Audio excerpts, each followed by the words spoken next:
Good afternoon and welcome to a webinar organized by the Istanbul Policy Center and the Hellenic Foundation for European Foreign Policy, ELIAMEP, on the presentation of the second wave of a joint Greek-Turkish public opinion survey. This survey has been organized by the two institutions with a generous support of the Ioannis, and was held by MRB in Greece and Konda in Turkey.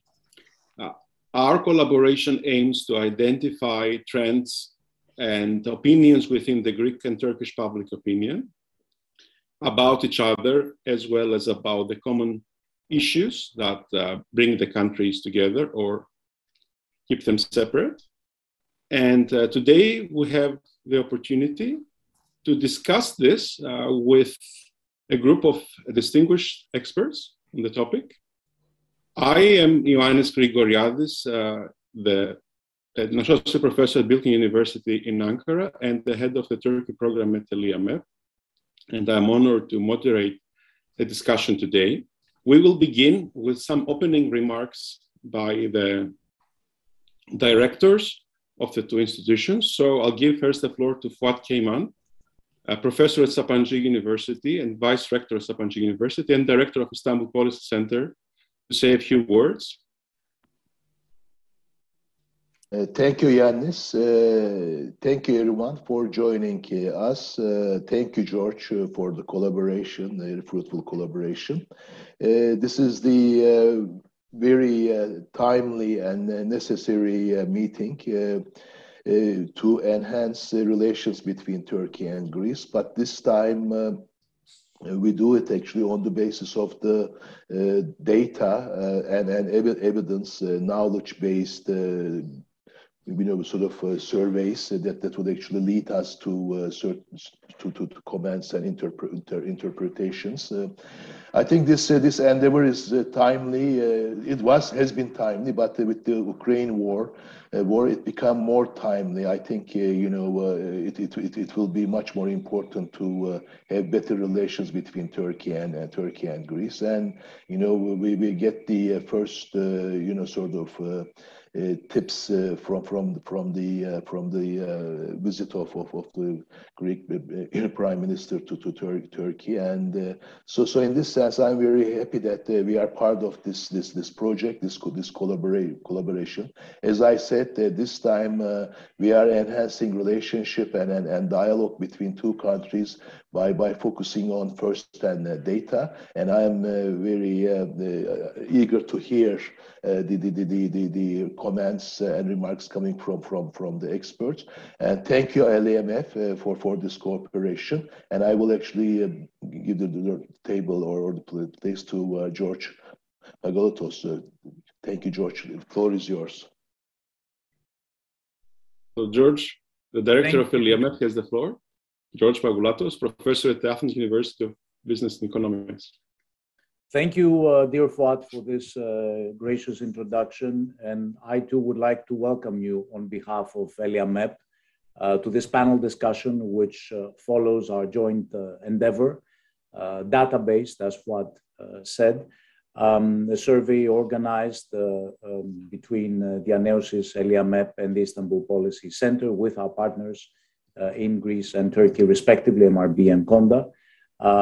The second joint public opinion survey took place in December 21. It followed from the first one, which had taken place in February 21, with a common questionnaire in both countries, many of the questions remaining the same as the first wave questionnaire, in order to confirm the trends reflected in the first poll or to indicate dynamics of possible changes. And this joint opinion survey, on the basis of similar questions for Greece and Turkey, also aims to contribute to a better mutual understanding between the two societies, but also serves as an exercise of mutual self-awareness of each on each side. And this becomes, of course, even more important at times of bilateral tensions, such as the ones that we had been seeing since 2020. And it's a very welcome relief, as Fuat mentioned, that the bilateral climate has become much warmer following last Sunday's meeting between Prime Minister Mitsotakis and President Erdogan. And we do hope we can see a more lasting improvement and to be able to build upon the improved climate to make progress on the positive bilateral agenda, with a lot of items to be improved upon. What the history of our region and indeed of Europe itself demonstrates is that zero-sum attitudes often tend to lead to negative-sum outcomes. So there can be important mutual gains to be reaped from cooperation, not least of which energy cooperation, the window which is getting narrower for reasons associated, among others, with the European green transition. We are divided by the Aegean Sea, but we're also united by the Aegean Sea. So a different positive framing of Greek-Turkish relations is possible.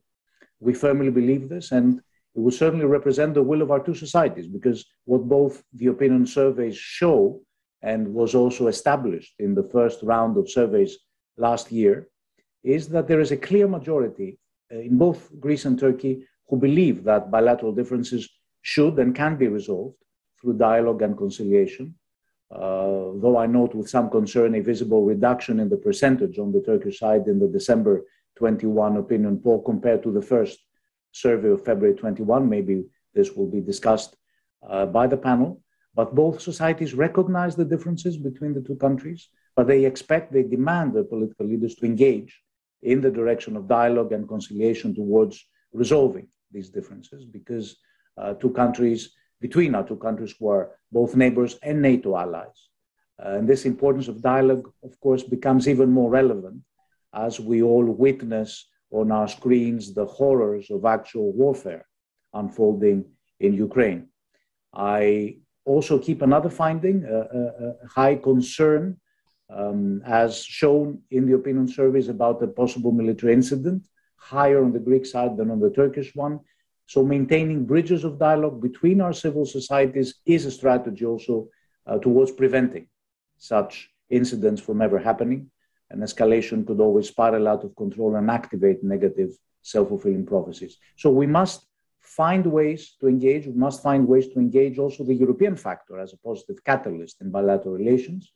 This is challenging these days, but given the actual freeze of Turkey's EU accession prospect, but customs union and a closer and principled EU-Turkey relationship can certainly be a facilitator of improved relations between our two countries. So many areas to be improved upon, and we at ELIAMEP are determined to maintain our long tradition of keeping the channels of dialogue open, engaging with our partners and colleagues and friends on the other side of the Aegean. And I would like to take this opportunity to thank once again our team at ELIAMEP, led by Ioannis as head of our Turkey program, and especially thank our colleagues and friends of the Istanbul Policy Center, Fuat, Senem, Eylem, for this excellent partnership.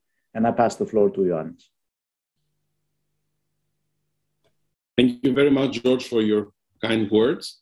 We'll now move to the presentation of the results. I will be presenting on the Greek side of the Greek-Turkish opinion survey. Then Senem Aydin-Duzgit from Sabancı University and Istanbul Policy Center will also add her own input into the presentation of the results from the Turkish point of view. And then we have two distinguished discussants, Professor Dimitris Triantafylou from Kadir Has University and Professor Eylem Yanardaoğlu from Kadir Has University, who will offer some comparative remarks on the results, given their experience and expertise on Greece and Turkey as well. So let me also concur with the point you raised, Fuat and George, that the time of this event is very appropriate. When we planned this event several weeks ago, we had no idea about the meeting between the Greek and Turkish leader and the sort of this new beginning that we may be witnessing in Greek-Turkish bilateral relations. But what is very important, and I think that's why it is important to do the study of data and look into public opinions. Public opinion appeared to be ready for this. So public opinion didn't consider the disputes in both countries, that the disputes are not resolvable or that there is not a possibility of seeking some common ground and common understanding in Greek-Turkish disputes.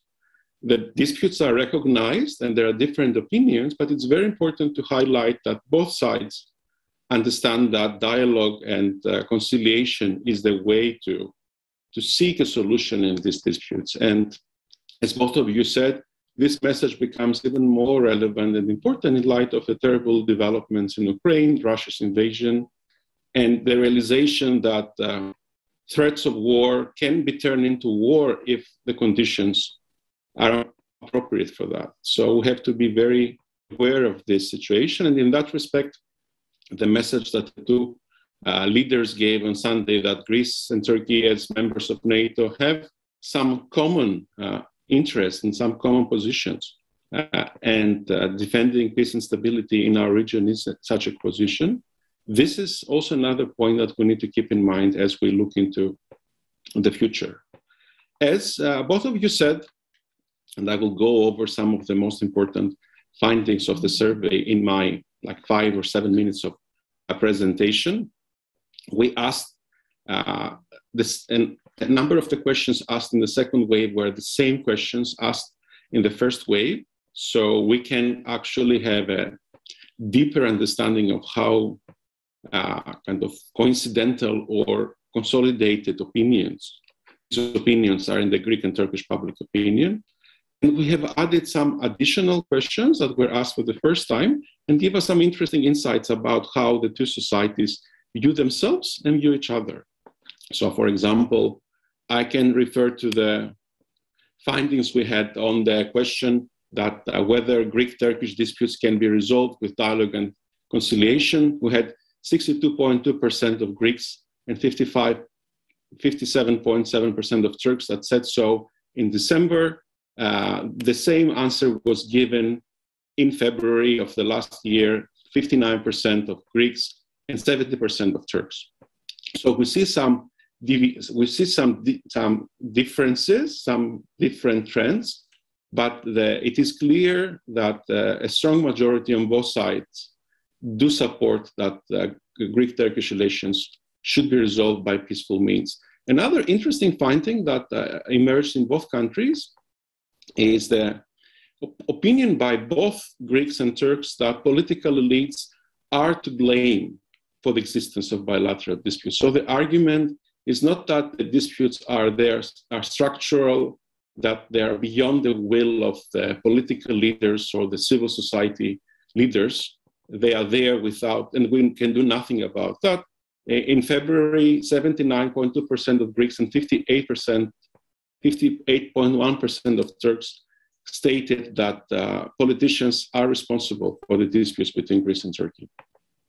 On the other hand, there is some common mistrust about the role that international actors, the international community, can play for the resolution of bilateral disputes.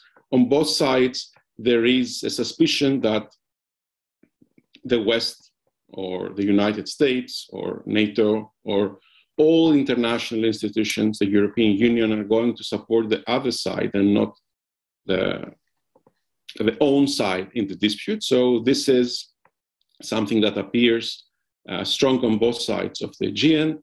And I can refer, for example, that this was the answer that 53.7% of Greeks and 64% of Turks declared that the other side enjoys unfair support by the European Union.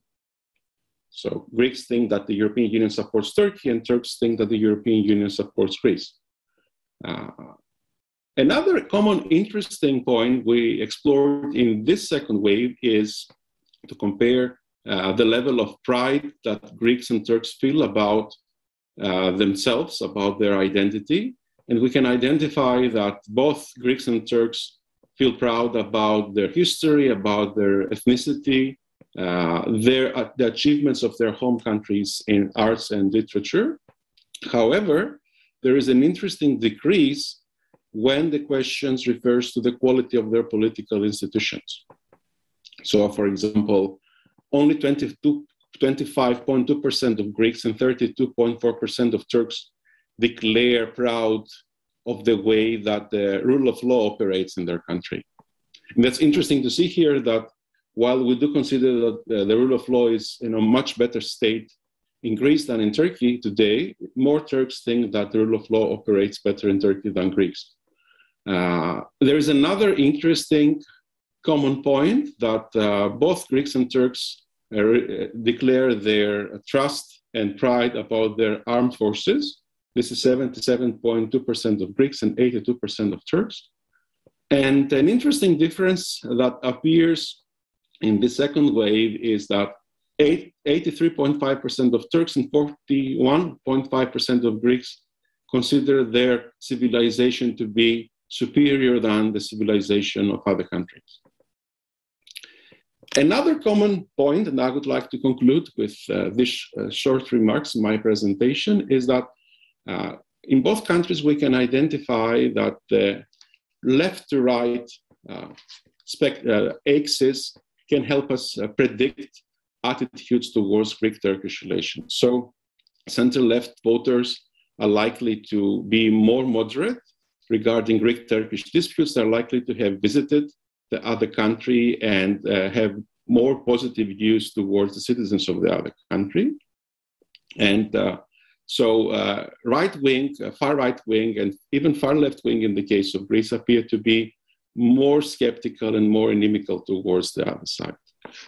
So, and of course, there is a very interesting other finding which refers to the age gap. The young population, the youth, is likely to be more positive compared to the older population. And we suspect that this has to do with the fact that internet, like the possibility of contacts and traveling that becomes more available to the younger generations, helps to mitigate stereotypes and biases towards each other. There are a lot of other points that I would like to raise, but we don't have the time. So I'll now give the floor to Sanem to share her views on the findings from the Turkish point of view. Thank you very much, Ioannis, and thank you very much for organizing this webinar as well. I was wondering whether I can share my screen, right? Is that okay? Because I'd like to show you some of the graphs as well that we've prepared. Okay. Can everybody see this? Right? Okay, so it's, one always has to check, so. Okay, well, basically, oh, it's not full screen. Okay, hold on. Hold on, how am I gonna do that?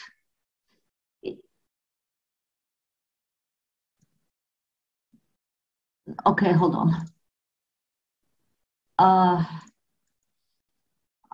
I don't think I can do that right now.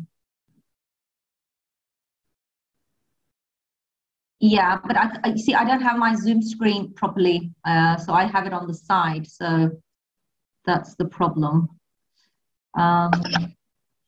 Okay, so it's very small. Shall I make it bigger? Yes.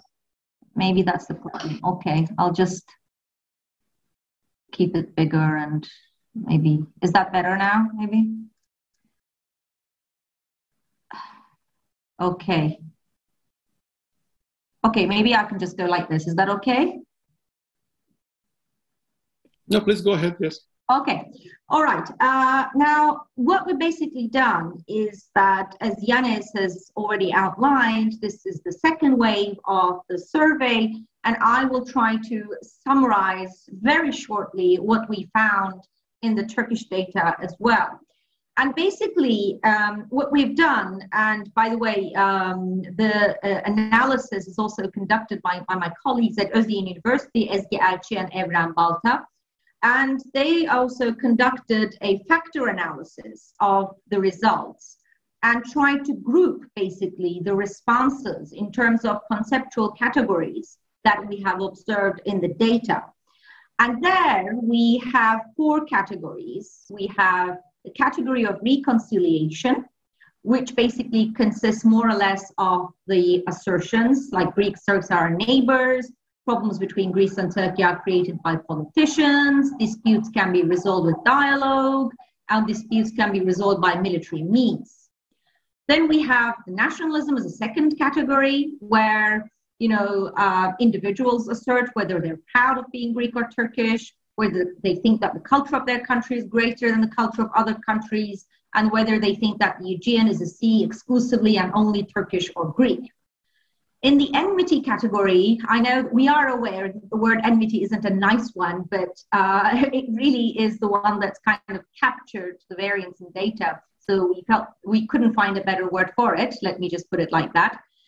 Where the assertions were, in no case would I like to have a Greek-Turkish neighbor. I would not be bothered or would be bothered if my daughter marries a Greek or Turk, or vice versa, or I could have a Greek-Turk as a friend. And finally, on security and defense realm and category, we had the assertions that the international community, foreign powers, always favor Greece against Turkey or Turkey against Greece, like the one that Ioannis already mentioned with regard to their views on international organizations and how they approach the Turkish-Greek problem, that Greece enjoys unconditional land or unfair support from the EU against Turkey, and finally, whether or not Turkey is a regional power politically and economically. Now, what have we found? We basically tried to compare our findings with the first wave of data as well. And the major difference, I think, that we had here regarding these categories between the first wave data and the second wave data is that we found nationalism and enmity on the rise compared to the first wave. And what we also see, however, we see more or less similar trends for reconciliation, for views on reconciliation, for views on security and defense, but we see, as you see, increases in nationalism and also enmity. Now, another thing that we think is important for the Turkish data is that, for instance, when you see enmity and nationalism rising, we see that this rise is much more noticeable for those who vote for the constituents of the governing coalition or governing constellation of the AKP and the MHP, known, of course, as the Cumhur İttifakı in Turkish, right? And so while in general, we also see that this partisanship is very much reflected in each and every subcategory that we have analyzed. In other words, while we can argue here that the Turkish averages in these categories and elsewhere are in fact quite similar to the Greek averages, we see that there is a lot of variation within Turkey regarding the parties with which individuals, with which people identify themselves with. And this, of course, reflects in, for instance, the fact that there is a major difference, especially in feelings or perceptions regarding nationalism, enmity across people who vote or who are sympathetic to AKP and MHP, to the Nationalist Action Party, to Justice and Development Party, and those who are in the opposition, who are more sympathetic to CHP and E Party, HDP, etc. That's the opposition parties.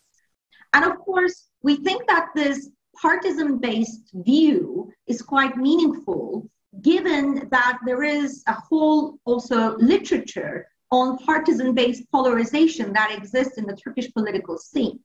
And so we see that these polarized viewpoints are very much reflected in individuals' views on the Turkish-Greek relationship as well.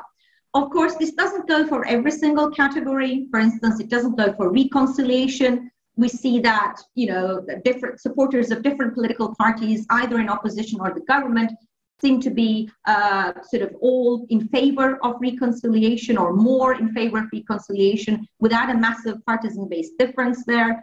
And a similar thing also goes for their views on security and defense. So this, of course, shows the importance of looking at the Turkish data from a party-based perspective too. And it also, I think, from a policy-relevant perspective, it shows us that in the case that there is a change of political constellations in Turkey, there might be a much more communicable environment or a favorable environment for reconciliation or productive communication between the two sides. So I think this is important, or the data is important, the Turkish data is important in showing us that and how it relates and how it might relate to policymaking and communication between the two sides in the coming years. Of course, in the data, we also looked at, usual variables like education, where we expected to find that, and we did find it, that those who enjoy a high degree of education, university graduates, for instance, have lower feelings of nationalism and enmity. But regardless of education, regardless of partisanship, people do want overall more dialogue and more reconciliation. So there seems to be a convergence on that one as well. And that's also, I think, a positive note to keep in mind. On religiosity, similarly, we see nationalism, we see more hostile attitudes as the degree of religiosity rises, and that seems to decline as the rates of religiosity or the level of religiosity also falls down. And we also have some data to measure how proud one is of their country. And even though this might not be 100% relevant to the Turkish-Greek relationship, we still think that it is an important data, which is why I put it on the slide, in terms of showing polarization as well. Because you see that there is significant level of low pride when it comes to the issues that relate to actual governance indicators, like rule of law, for instance, like democracy, like economic governance, et cetera, whereas if you look at those more sort of fuzzier or broader or more generic issues like the beauty of the country or nature or whatever, you of course have a cross-partisan divide and agreement. Now, yes, I think that's all I'm going to say about that, Ioannis. I don't want to take too much of time because I know that our discussants would want to discuss on these results. Maybe I'll come in later with more. Thank you very much, Senem. This is indeed very interesting. And we'll have the opportunity to have discussion and respond to any questions we receive from our audience. Now I will give the floor to Professor Dimitrios Triantafylou, who is a professor of international relations and director of the Center for International and European Studies at Kadir Has University. And he's been an expert on Greek-Turkish relations, so he is now on the floor. Well, thank you very much, Ioannis, for inviting me to this event, both ELIAMEP and the IPC, and for having me on as a discussant. I mean, you know, you were kind enough to send me the survey results, and my title of my presentation is, you know, two titles. The survey results really say nothing new.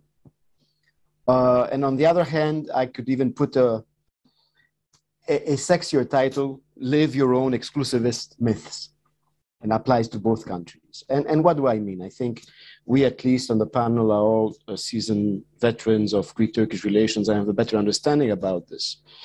The survey shows exclusivist mentalities, except for a couple of positive trends, but by and large, exclusivist mentalities. You know, all these indicators about how much each side is proud of their history, of their culture, of their land, the beauty of the land. You know, it's this thing about what Greece is, the myth of Greece and the myth of Turkey for each side. And also a way, you know, that both Greeks and Turks feel that they're at the center of the world.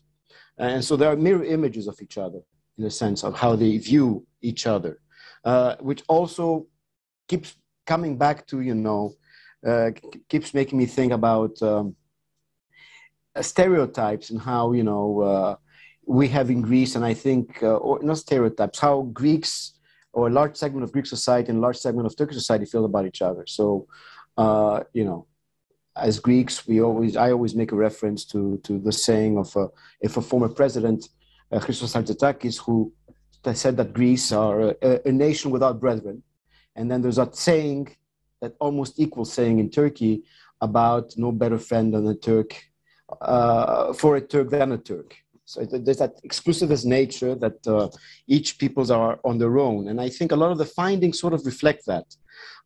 There's also, again, positive indicators, as everyone has indicated, has to do with the fact that, and let me look at my notes here. Yes, that both sides, I mean, a large majority of both Greeks and Turks in both the 21 and 22 survey feel that there's a way to live peacefully with our neighbors, and disputes can be resolved through dialogue and communication, while at the same time, and that's where the myths comes in, both sides have an exclusive approach when it comes to the Aegean Sea, and that's sort of the historical long-term traditions of how each peoples, Greeks and Turks, learn about each other and how they feel about each other. And so this is something to keep in mind. And then the suspicion is there. And what's interesting, I mean, I'm trying to, I think it was George Pagoulatso at the beginning talked about the EU perspective. And I think the most interesting indicators for me are the governance indicators. Because the governance indicators, apart from the one about, the army, fine, armed forces, it's a respected institution in almost every country, usually. And it makes sense why it's respected at such high percentages among Greeks and Turks. But all the other indicators about whether there is fair and equal treatment of men and women, whether there is, fair and equal treatment of minorities, or fair and equal treatment of refugees and migrants, about how Greeks and Turks feel their democracy works, how their rule of law works, are indicative of something else. I mean, poor trust in institutions, but also for me, indicative of poor civil societies, of their ability as individuals, as citizens, to actually have an influence and to impact on their governance. And I think because this is something that's relevant for the EU, but on the other hand, we also know, and here I'm going to use some general data from elite surveys that I've done, Greek foreign policy elites and how they view their Turkish counterparts, and Turkish foreign policy elites, how they view their counterparts, especially when it comes to Turkish elites. They're very worried of the fact that Turkey's application and Turkey's monitoring goes through Greece as well, right? And that's why the EU angle is so controversial when it comes to Greek-Turkish relations. But fundamentally, though, when you look at those indicators, and these are numbers around 40% and 35% trust in the Greeks and Turks believe that their institutions treat, as I said, men and women equally and fairly, minorities, refugees, and migrants. Very low trust in how democracy works. Very low trust about the rule of law, even lower in the 25% for the Greeks, and so on. Again, this is where one has to maybe think of a connection and build on that, in that how do individuals become active? How do they impact on their political, because this is also linked therefore to the question about, them a large majority thinking that the political elites are to blame. So it's not the structural differences, but the political elites that have not figured it out. And I think this is a telling thing. I think this is something one needs to work further on and analyze. Whether these indicators of poor pride in institutions, but that fundamentally are issues affecting citizens, could be improved, and whether there's a way for the two societies to interact, exchange ideas, and try to improve that.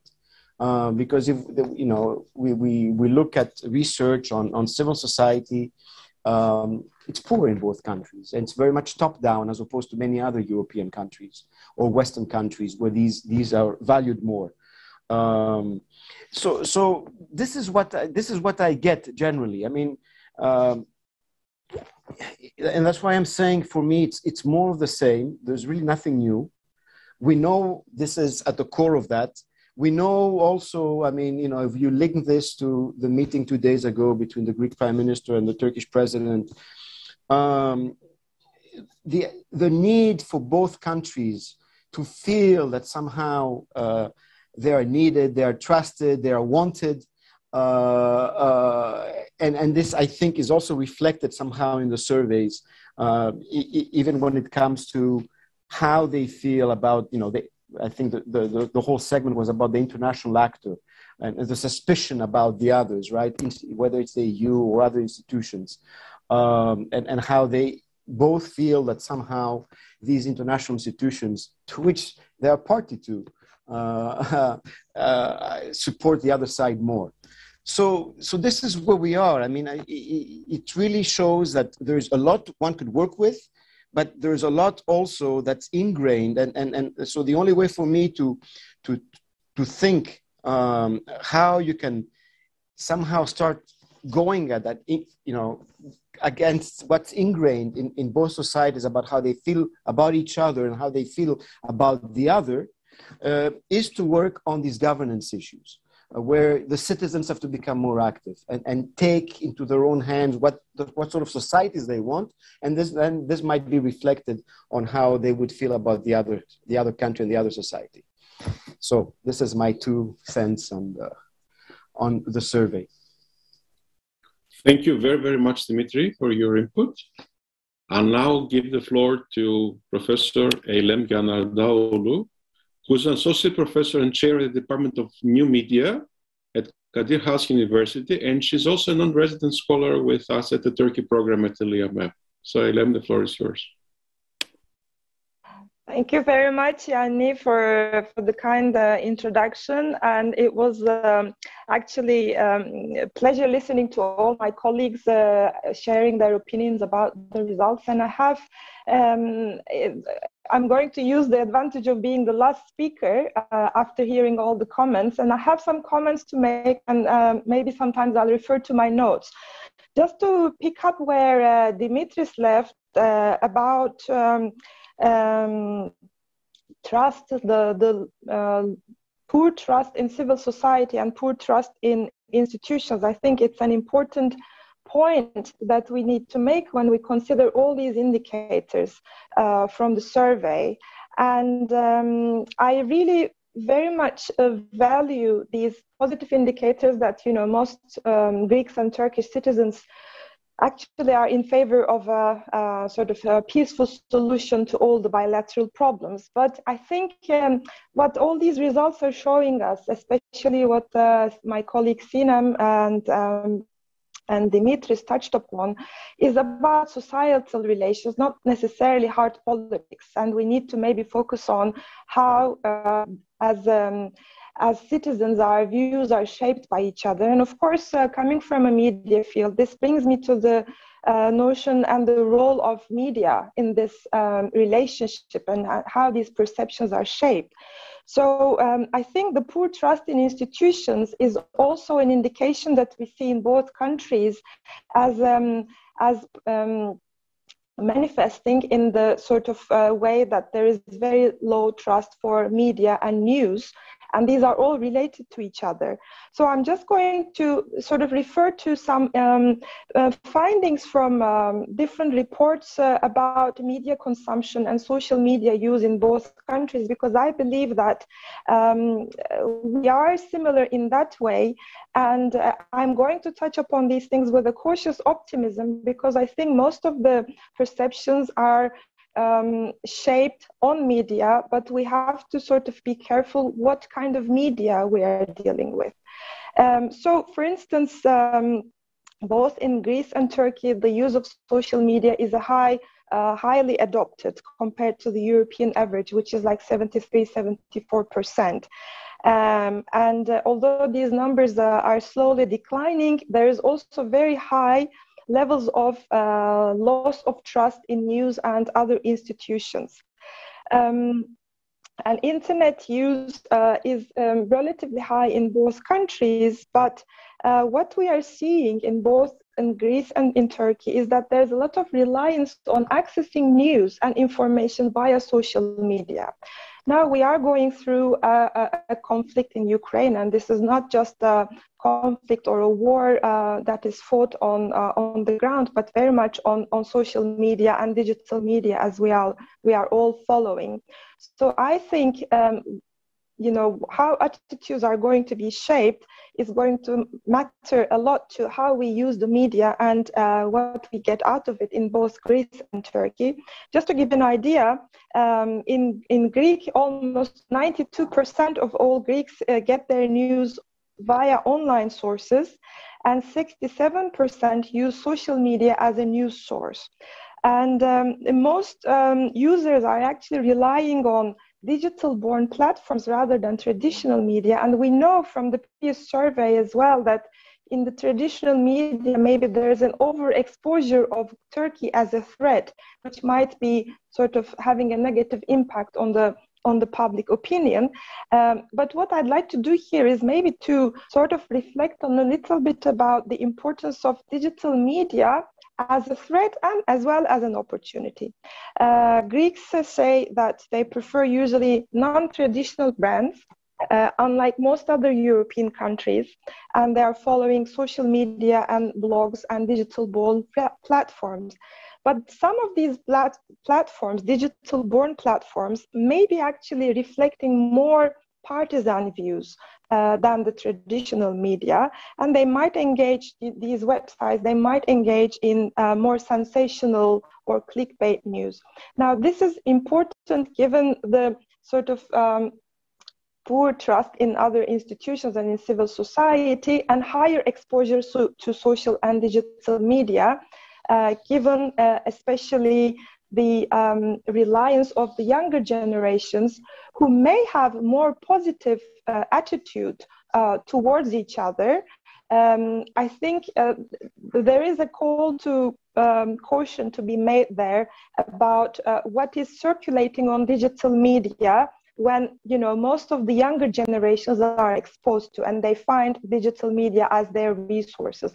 And I think this is a crucial point, especially when we are sort of approaching the anniversary of some very important events in both countries' recent history, and we would probably expect a lot of information being shared on digital platforms and on social media. So perhaps we need to keep in mind its impact, especially coming from a more sensationalist and more partisan perspective. For instance, the Greek followers will be familiar. Newsbomb GR is with 34% shown in the digital news reports as the most referred to digital platforms. So in a nutshell, I think my cautious optimism about the indicators in relation to Greece is about the potential of social media and digital media, but to be careful about there is not misinformation circulating, and given the lack of maybe fact-checking institutions in Greece, this might be an issue that is going to reflect trust of both public opinions towards each other.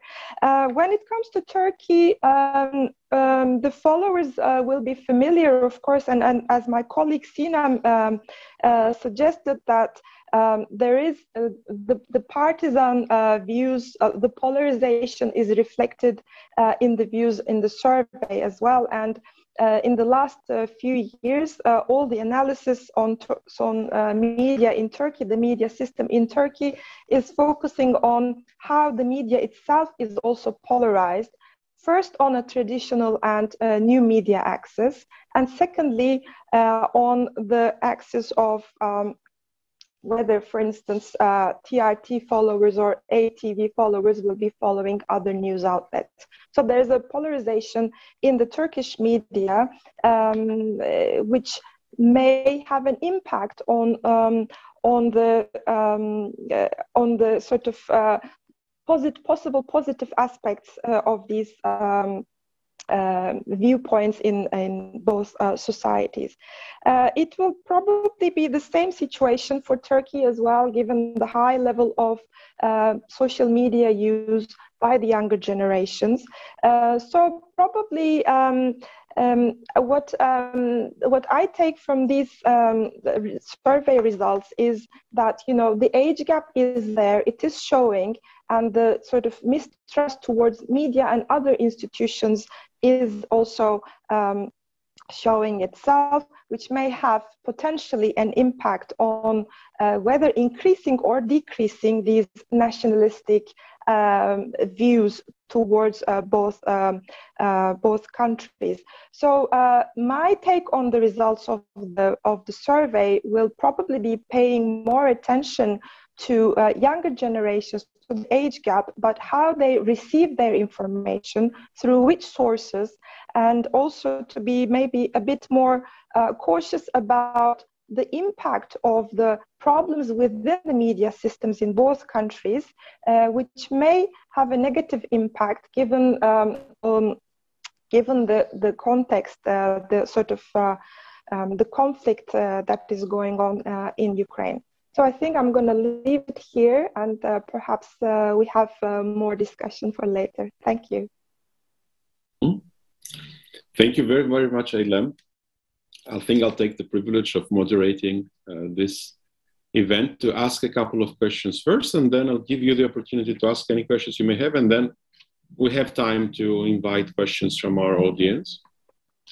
Let me ask with Senem. Senem highlighted something that is quite striking in the findings, that the opposition alliance, the opposition front voters tend to be more moderate or more friendly towards Greece. This is something that is not reflected in the official statement so far. And there is a lot of discussion in Greece that even if there is a government change in Turkey, nothing is going to change as far as Greek-Turkish relations are concerned. Or there are those, let's say, doomsayers that say things may get even worse with the new government. Can you please reflect on that? Do you think that this is a possibility, or is it just a strategy in order to reach the elections and then things may be different? Shall I respond immediately, Ioannis? Okay, well, thank you so much for the great question. Well, I mean, I would think that, first of all, if you look at the opposition parties, they're not one coherent whole, right? I mean, you have the HDP in it, you have E-Party in it, you have CHP in it. So it's not, so it's really a diverse constituency in many ways. And so this needs to be kept in mind. So you don't know who would be in a governing coalition, potentially, if the opposition wins. Second, so that would very much depend on that. Secondly, we don't know much about the foreign policy rhetoric of these parties, as their foreign policy vision often is at the back burner, right? It's somewhere there, but it's not so much at the forefront, and it's not so much visible right now. And third, I think for now, they want to keep it as safe as possible on all fronts to be able to win or reach a winning coalition in 2023 elections. And so they will try to refrain from divisive issues as much as possible to keep that diverse, political party spectrum of the opposition together. So that might be one of the reasons also that they're not contemplating very detailed scenarios or views. But the fact that the oppositional or the core oppositional voter base is much more sympathetic to closer relations and is less nationalist, considerably seem to be, at least according to the data, less nationalist, seems to suggest us that once and if they are in power, that we can expect more in the way of the Turkish-Greek relationship than we currently have. And I think that shows that there is some ground for hope there for a more constructive engagement, at least. Thank you very, very much. Dimitri, you highlighted exceptionalism as a common thread in the worldview of Greek and Turkish public opinion. And to some degree, this reflects on the view that each side looks into the other. So what can be done about this in your view? Why are we so self-centered as Greeks and Turks, and we think that they were so special and our country is unique, or we're not part of a greater community that shares common features, common values, like the European one or a global one? This is this is a difficult question for any of us to answer. I mean, it's the way, it's how we perceive our membership in Western institutions, why we joined. If we really believe, take the Greek example, in the values of norms and values, or is it, for strategic considerations that one has joined both NATO? Well, we both joined 70 years ago. The EU, it's how we've tried, even in Greece, to always be at the core of EU priorities, even joining the Euro. It was about being there at the center, never mind how we joined. And so we were not willing to understand that we had to go through a number of reforms to be able to join. And I think that's also reflected in a sense that we feel, and I think Turks feel the same way, that we are not understood by others. And for the Greek case, this has to do with Turkey, the threat perception, which has not dissipated. It might at times and might at times not. And therefore, being a flank state, we don't feel that we are understood in what we are saying, in how, what we feel, Greeks feel in majority is this threat emanating from Turkey. Others do not seem to understand it. And I think this is what creates the exceptionalism. And it keeps, being compounded every time that there is tension or aggravated, and to the point where, because, the news are very interesting in this sense too.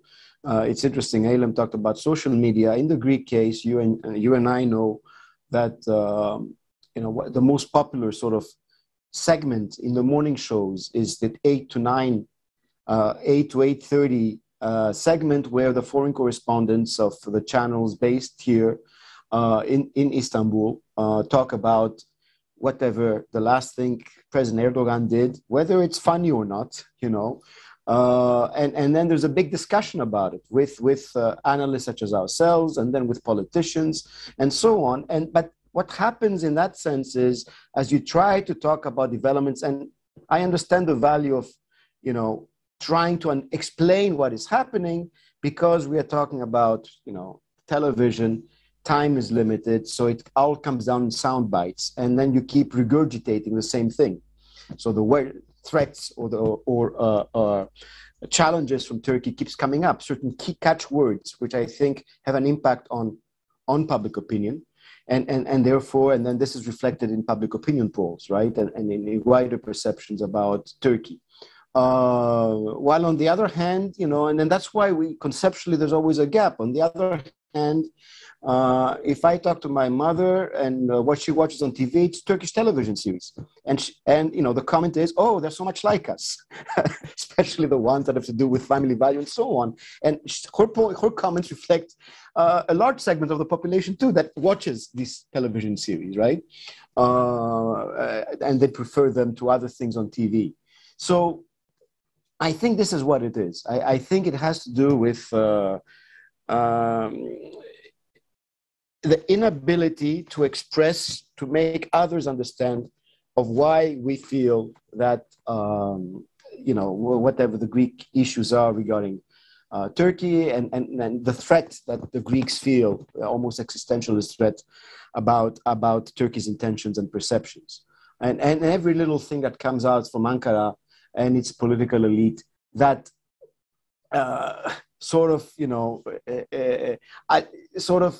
is linked to that threat perception is used as evidence that what I've been saying, what I've been taught, what I know has just been, verified, and that's sort of propagated. I mean, that's how I would interpret it, right? Thank you very, very much. Aylem, I have a question for you. You mentioned how social media play an increasingly important role in constituting the perceptions about each other in Greece and Turkey. And I will follow up on the point that Professor Triantafylou made, that there is a lot of information and a lot of debate about Turkey and Greece, not the same debate about Greece and Turkey, but the quantity of information, of course, is not tantamount with quality of information. So the discussion may be simply reinforcing stereotypes or maybe kind of recycling the same material that reflects on this. Is there a way to enrich this discussion? Are there, what is the role of conventional media in this, or or other sort of unconventional media? Dimitris mentioned also TV series or soap operas. How can we contribute to a more representative and more pluralistic media sphere about each other? Thank you, Yanni. I think this is a very crucial point, this asymmetry. It's very critical, the asymmetry of Turkey being Greece's biggest security problem, this perception, seeing Turkey as a threat. But Greece is not Turkey's biggest security problem. And that's why maybe in the sort of public opinion, there is less emphasis on what is going on in Greece in a given day, you know, in a random day. We probably, in the Turkish media here, we do not hear about what is going on in Greece as much as Greeks do in Athens or in wherever they are. So there is a critical asymmetry here, which I think is one of the major issues that is impacting on the public opinion and how it's shaped. Because if you, as Dimitri says, if you wake up in the morning and 8 o'clock, you start hearing about Turkey being the greatest national threat, then eventually it will sort of create some sort of anxiety or some sort of suspicion without even maybe audience realize. So I think this is very crucial, and I think there is a few things that can be done there. First of all, like we are mentioning about the partisan views. There is a partisan or polarized media, especially in Turkey, but there is also a very dominant narrative in both countries how to approach national issues or how to approach foreign relations. So maybe this could be a good way of starting to create a dialogue between media practitioners in both countries, how they can maybe overcome this sort of nationalistic narrative, and what could be other ways of approaching these issues without falling into stereotypes or without falling into a discourse about threats and security, because if all the relationships are framed in terms of security, then we lose the sort of other fruitful areas where in social relations more dialogue can be created. So I think younger generations are better doing this, through exchanges, coming to our university, Erasmus, etc., through traveling. But I think maybe establishing good connections, beginning with media practitioners, would be a good step to reflect on these difficulties and to how to overcome this security discourse. Thank you very much. Let me add to this point, on this point, that all results, because we've received a question from our audience, will be available on the website of ELIAMEP and Istanbul Policy Center. And this will be reflecting both the results in Greece and the results in Turkey. So they will be accessible for researchers to conduct their own interpretation of the findings of the opinion surveys. And let me start with the first question we're receiving from our audience. According to Turkey Trends 2021, this is the Kadir Has University survey run by Professor Mustafa Aydin. Even if Greece ranks relatively low in the list of threats against Turkey, so Greece appears to be 10th in that list. At the same time, Greece receives a low priority in the question, where should Turkey start in order to mend its relations with its adversaries? So Greece, according to the results of the opinion survey, does not appear to be a high priority. So the question is, how is this reflected in post-2021 policy of President Erdogan to repair Turkey's relations with a number of countries with which Turkey has had difficult relations? Of course, now we have the meeting on Sunday, so this might be shedding some light into this discussion. So, Dimitri, would you like to reflect on this? I have a feeling that the most interesting survey will be the next one. I think we agree that things are fundamentally changing. And I keep thinking about the meeting on Sunday, and I have in front of me, because I've used this in also a number of interviews. So let me find this. So this is the statement by the Turkish presidency that was issued right after the meeting. And I think there's a very telling paragraph there. And So it says, it's the second paragraph of that statement, I'm reading it out. It was pointed out that Turkey and Greece had a special responsibility in the European security architecture, which was changing with Russia's attack on Ukraine. The bilateral and regional benefits of enhancing cooperation between the two countries and of focusing on a positive agenda were highlighted. And what do I mean? I mean, it's interesting, first of all, that it's Russia's attack, and that's the word used and not a tougher word. But apart from that, recognition of the fact that there's a shared special responsibility of the two countries, I think is a novelty for me. If I go back to documents and official Turkish documents, when it comes to Greece, I think this is very interesting. And that's why I'm saying that these results and these surveys and these trends might slowly become obsolete. Before the Russian invasion of Ukraine, it's like the Cold War and the post-Cold War era. We might be at that point right now, and we might see how public opinion is shaped on the basis of people having a better understanding of what the new world actually means and implies, right? And so if this statement reflects, it's something that's going to be a long-lasting statement, a reflection of the need to work together. It would have an impact on changing perceptions at all levels. If it's just there's also the suspicion this is also a reflection of something that Turkey has been trying to do for a while, even preceding the Russian invasion, with the President Erdogan's visit to the Emirates, and then the visit of the Israeli president, which was planned anyway before the invasion, and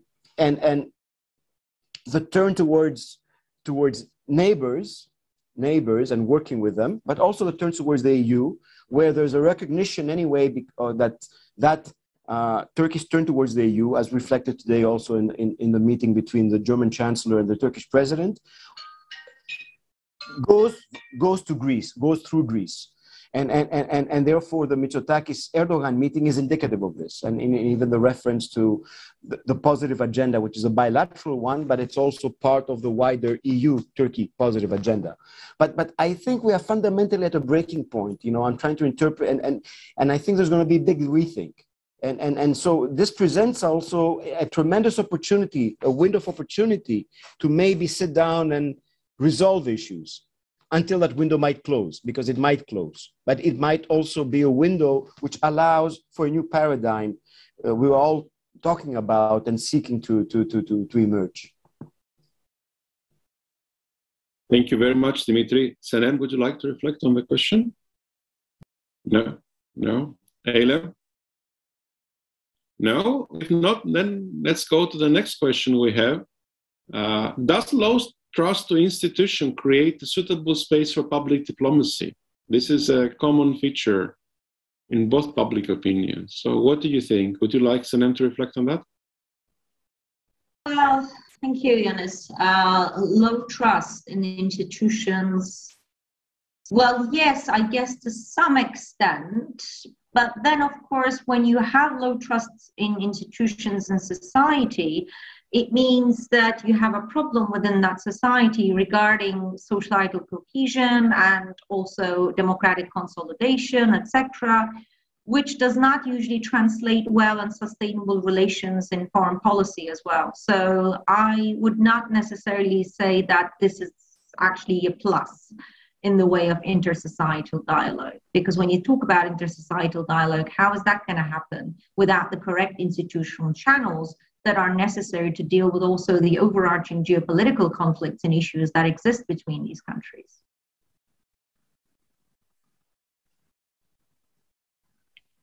Thank you very much. Eylem, would you like to reflect? This actually question reminded me of a debate we had a few months ago back in Athens. Dimitris organizes a Greek-Turkish young leaders symposium every year, and we were having a debate in one of the sessions, and the point was that there was a lot of responsibility weighing on the shoulders of civil society because the leaders were not able to sustain dialogue. So there was more expectations from the civil society and other societal actors. I think Senam's point is valid, definitely. But under the new situation now, after the visit in Istanbul, I'm actually wondering, I'm just reflecting, this may not be an answer to the question, but I'm just reflecting right now whether this new sort of formation of dialogue on the level of leaders might actually have a trickle-down effect in the other sort of social actors and social institutions, because 3-4 months ago, the perspective was rather looking dark, but now there seems to be an opening new channel of communication between the two. Thank you very much. I have another question which is addressed to all of you. While both countries' public opinions argue that the problem should be resolved through dialogue, in both countries these issues that are Greek-Turkish disputes are called as national issues. How possible? How can we reconcile this? How calling a question national issue makes it difficult to seek compromise?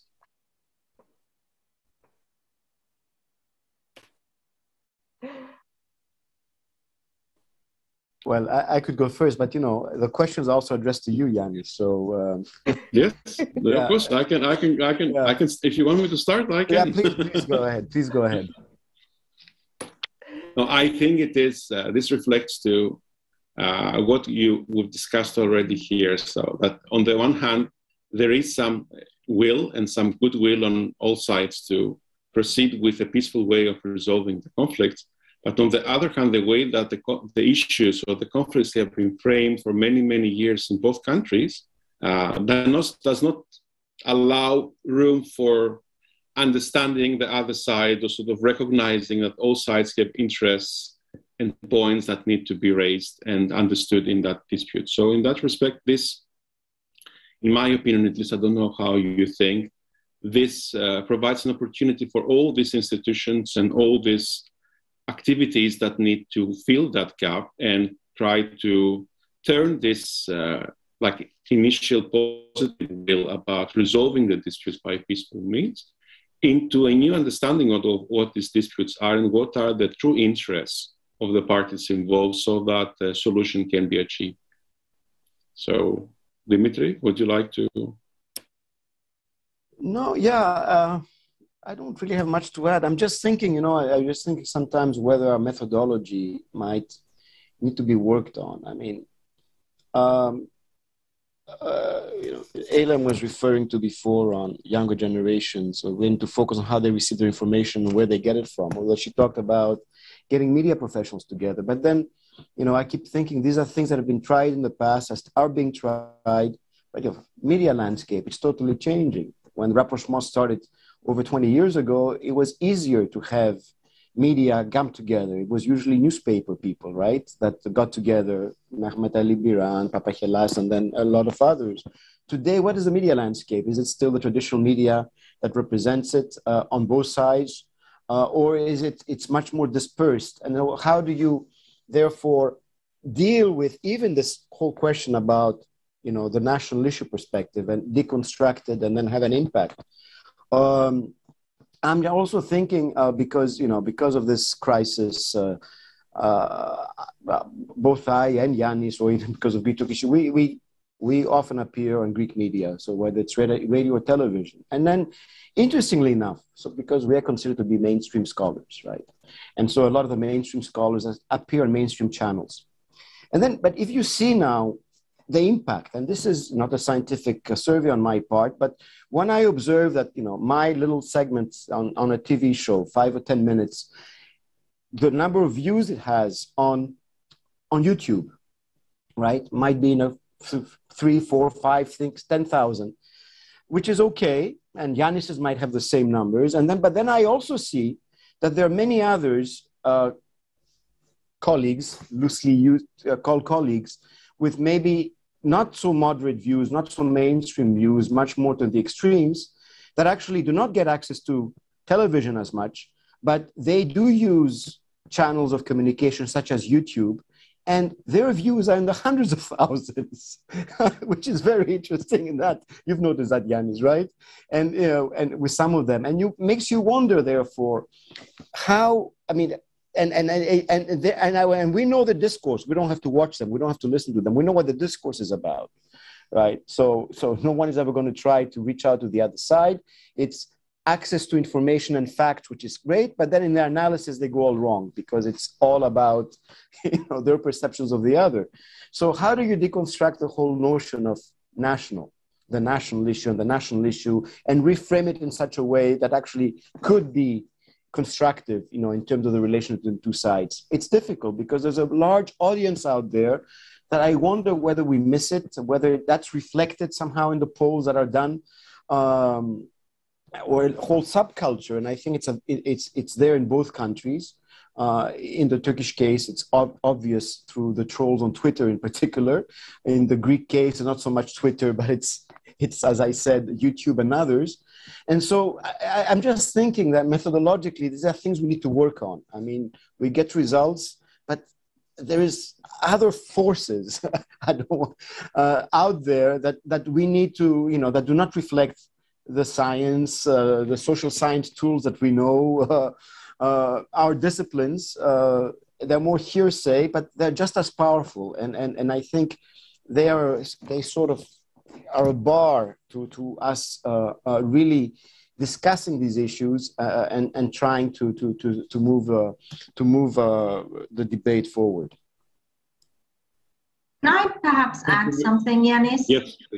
Yes, of course. I mean, I do agree with everything that's been said by Dimitri and yourself. What I think about this issue is that, I mean, it very much boils down to perceptions of national security, and in relation to that, ontological insecurity, right? And the more you build your ontological insecurities around this so-called antagonism between the two sides, or the potential Turkish threat looming and that kind of thing, or vice versa, then the more difficult this is to change just by, or merely by, intersocietal dialogue. So perhaps what also needs to change are the threat perceptions themselves. And that's not necessarily something that Turkey and Greece can do alone, but most of the time when you look at the evolution of the relationship, that has a lot to do with external geopolitical dynamics too, which is, I think, why it's very important to see how that threat perception will evolve in the two societies in the next few years, because I do believe, I'm one of those who believe that this new war in Ukraine will have lasting consequences on Europe and the neighborhood, but also threat perceptions and alliances. And it will take a while for us to assess how this impact will unfold, which is, I think it's very important to keep this in mind in preparing the third round as well, which is something that Dimitri had said also earlier. But I think this is the key area around which we should be watching very closely to see if there's anything that can be picked up and worked on by the policymakers and also to society to use that, because I think that's the fundamental problem. Thank you very much, Sarah. Eylem, would you like to add a point?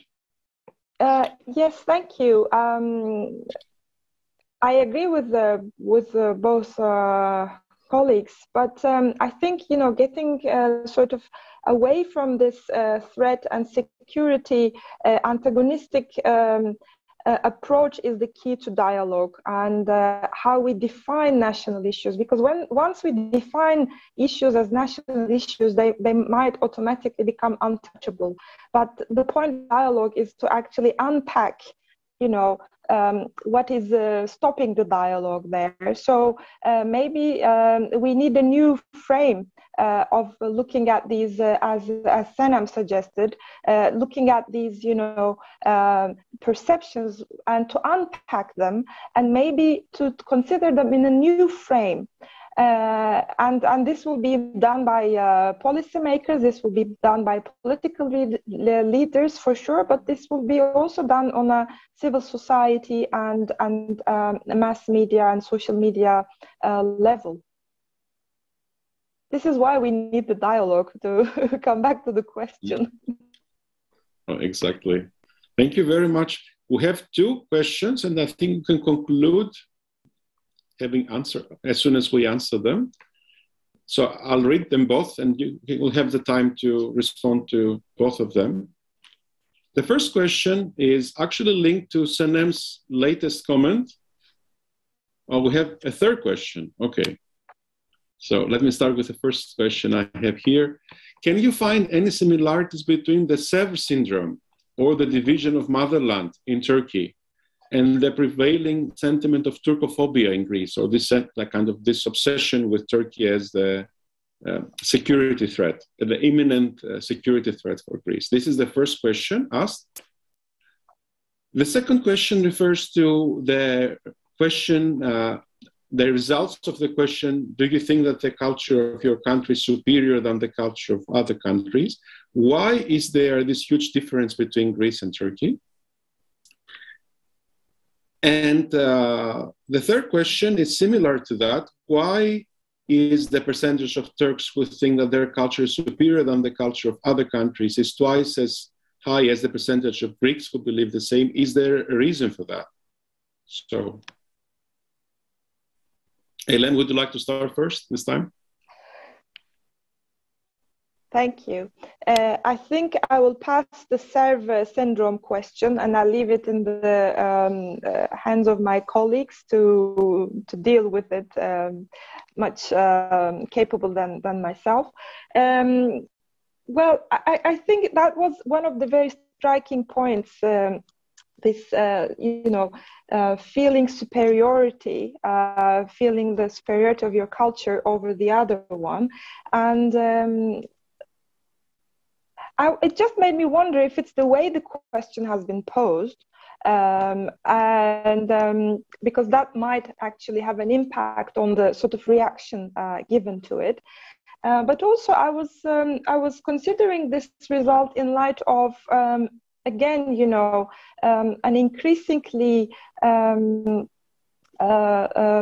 polarized political environment in Turkey, which might, as Dimitris suggested at the beginning, that even reflected in the idioms that there is not a friend better than a Turk for a Turk, that kind of attitude, which kind of maybe permeated recently the sort of public discourse. So that made me think when I came across this result. Thank you very much, Dimitri. Yeah, you might have to repeat the third question, but let me go quickly to, first of all, the culture issue, the differences. It's true. Superiority of, your civilization or culture. And the Greeks, it's like 41.5%, for the Turks, 83.5%. And the same numbers almost are reflected in the 2021 survey. I have a feeling, at least from a Greek perspective, Greeks are more sure who they are. You trace your roots back to thousands of years, democracy, half the words in Europe are Greek words, and so on. So it's not really something, I mean, intrinsically, we just feel more secure about our identity. And I think this is why the numbers might be so low.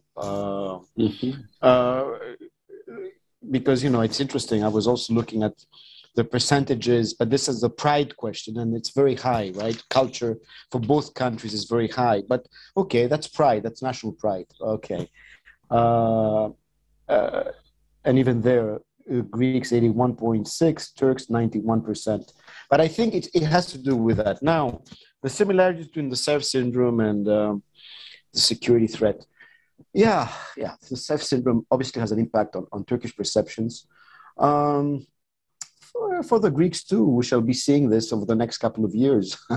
Anniversary of Smyrni, the anniversary, which is basically fundamentally the end of the Megali Idea, And I'm sure there's going to be a lot of discussion about this. So far it's subdued, but it will happen. And as we move on to 2023, and I'm sure big celebrations in Turkey about this, irrespective of when elections are going to be held, this is also going to have an influence, because fundamentally the modern part of history of both sides has to do with the other side. And I think this is some of the things that concern the Greeks.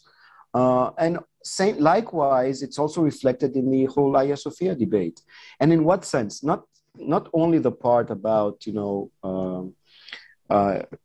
changing its status from a museum to a mosque, but I'm always amazed. I mean, I've been living in Turkey for 12 years. The celebrations that occur on the 29th of May, and the 29th of May celebrations, right? So the anniversary of the fall of Constantinople and the big fireworks and so on. And we know who does these and why one does this, but I'm also impressed. So on the one hand, by, a reflection of, oh, we conquered the city, but why do you have to celebrate it? It's been conquered so long ago. It's really a Turkish city.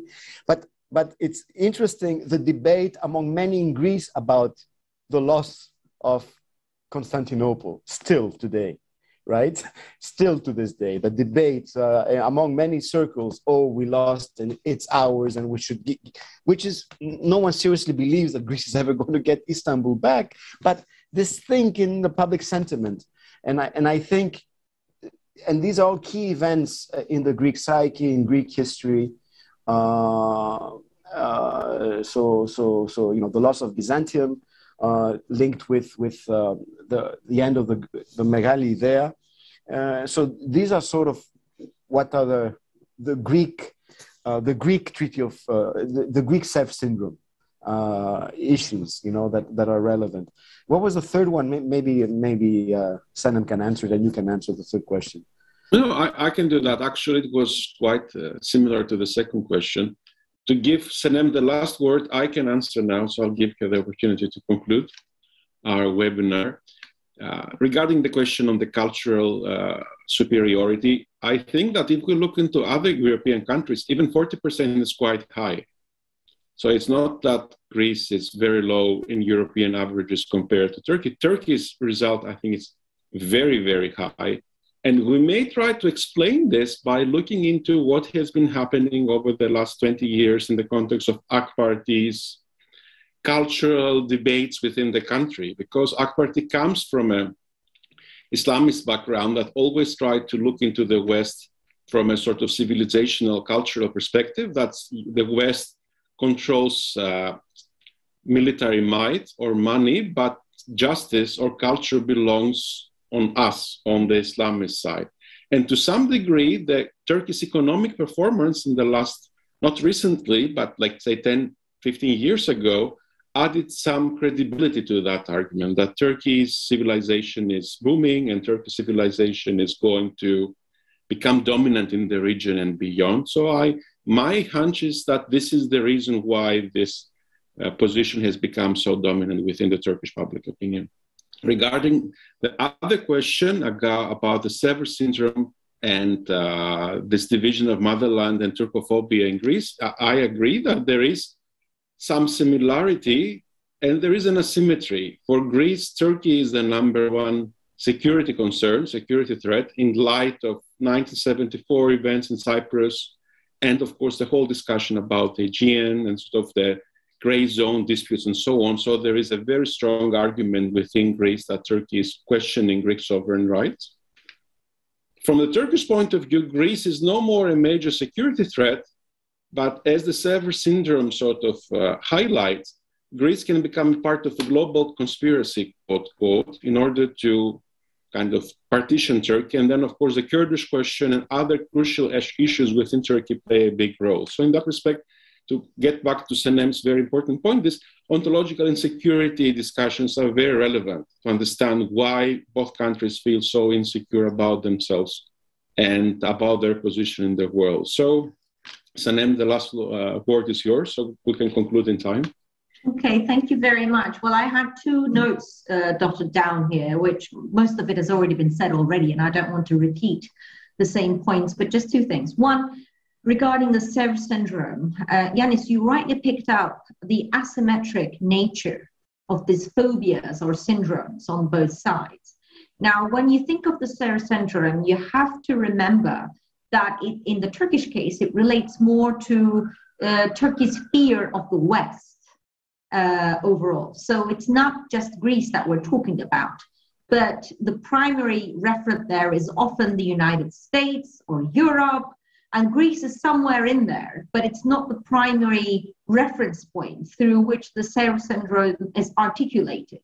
Whereas in the case of Greece, we see that Turkey there is the dominant other of the phobia or syndrome or fear or the ontological security. And in fact, we don't need to go far, but we could only look at the first wave of the data that we had produced in the context of this project to show that the sort of cluster of security, the level of self-reliance or the feeling of self-assurance with regard to security and defense was higher in the Turkish case than the Greek sense.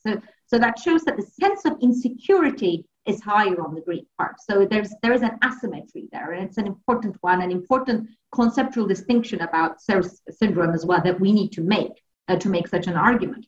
And secondly, about the notion of culture superiority, well, of course, I'm sure this goes beyond political science to respond to that question. But as a political scientist, Ioannis, I would echo your words in the sense that one part of the reason, I'm not sure this is the entire reason, but I think an important part of the reason has to do with the fact that the anti-Western discourse that the governing party has been pushing the Turkish audience in the last 20 years or so rests fundamentally, one of the pillars that it rests on is the superiority of the Turkish self.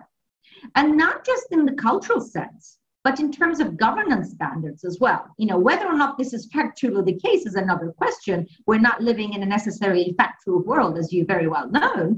But the fact that, you know, we handled COVID better, we handled the 2008 global financial crisis better, we've come out all of these massive crises unscathed, unscratched, whereas Europe has been in shambles, including Euro crisis, the situation of Greece, the debt relief, COVID, etc. So every single notion of crisis has been taken as an opportunity by the government to frame Turkish self as superior in handling these as well, right? So it's not just a cultural issue. And it's sort of tied to Turkish culture and religion and history and all these kind of essentialist factors, that is a fact. But also it's tied very much to the way in which contemporary issues are presented, at least, as having dealt with by the government, and sort of tie this to a very superior sense of the Turkish self. I think that's an important part of the question. So I think I can finish it at that. Thank you. Thank you very, very much. And we can conclude here our webinar. I would like to thank Eylem, Dimitri, Senem, for their very important contributions. I would like, of course, to thank our directors, Fuat Keyman and George Pavlatos, for helping us realize this event and realize this research. I would like also to thank Evren Balta, who is my partner in this very important project. And I would like to invite our audience to stay tuned, because we will be producing more results. There is the third wave, which is coming soon. And as all of you have said, Russia's invasion of Ukraine may become like a trigger for very interesting results, because this event is likely to change perceptions between Greeks and Turks, as the recent meeting of the two leaders in Istanbul has highlighted to some degree. So we look forward to studying this, hoping that we can contribute to better understanding between the two peoples and the two countries, and hopefully contributing to creating an environment whereby solutions of the disputes is possible. Thank you very much.